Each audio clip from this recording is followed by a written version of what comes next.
শীত জেকে বসার আগেই নরসিংদীতে ভাপা পিঠার কদর বেড়েছে। জেলার ঢাকা সিলেট মহাসড়কের জেলখানা মোড়ের পরিচিত আব্দুল মালেকের পিঠার দোকান পরিণত হয়েছে পিঠা প্রেমীদের মিলন মেলায়। বিভিন্ন উপাদানে তৈরি এসব পিঠা আকার ভেদে প্রতি পিস বিক্রি হচ্ছে ৩০ টাকা থেকে ১,০০০ টাকায়। মোবারক হোসেনের তথ্য ছবিতে প্রতিবেদন। হেমন্তের সন্ধ্যার অন্ধকার যত বাড়ছে, মালেক মামার দোকানে ততই যেন ভিড় বাড়ছে। এমন দৃশ্য নরসিংদী ঢাকা সিলেট মহাসড়কের জেলখানার মোড়ে। আতপ চাল, সিদ্ধ চাল, সুগন্ধি পোলাও চালের সাথে সরেস খেজুরের গুড়, সেই সাথে নারকেল, মালাই, কিশমিশ, খেজুর, পেস্তা বাদাম, কাঠবাদাম সহ অন্তত ১৬টি উপাদানে তৈরি হচ্ছে বাহারি পিঠা।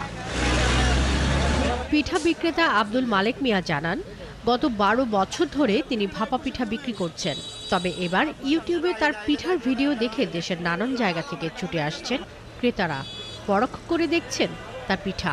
এই পিঠাটা আমি আজকে ১২ বছর যাবত ৩ বছর ধরে ভাইরাল।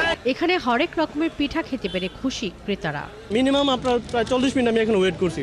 ওয়েট করার পরে অবশেষে আমি পিঠা পেলাম। খুলনা থেকে আসছি আমরা, ঢাকায় জব করি। তা ভাইয়ের কথা শুনে আমি এইখানে আসলাম পিঠাটা খাওয়ার জন্য। এই ভিডিও দেখার পরে চিন্তা করলাম যে যাই, পরে বন্ধু বান্ধব নিয়ে লোকেশন দেখে এই নারায়ণগঞ্জ, বুলতা, গাউসিয়া থেকে, রূপগঞ্জ থেকে আমরা আসছি আর গোপালগঞ্জ থেকে পিঠা খাইতে আসছি ভাই। ১ ঘন্টা আগে সিরিয়াল দিছি, মাত্র পাইলাম আর খাইতেছি। পিঠা তো মাশাআল্লাহ অনেক ভালো। দূর দূরান্ত থেকে সবাই আসে, আমরাও আসছি।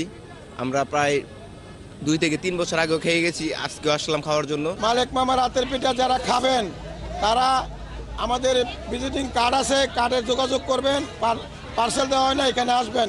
আকার ভেদে প্রতিটি পিঠা বিক্রি হচ্ছে ৩০ টাকা থেকে এমনকি ১,০০০ টাকায়। প্রতিদিন সন্ধ্যা ৬টা থেকে রাত ১০টা পর্যন্ত ৪ ঘন্টায় ২৫ থেকে ৩০,০০০ টাকা বিক্রি হচ্ছে বলে জানান পিঠা কারিগর। শাকিরা শম্পা, ৭১।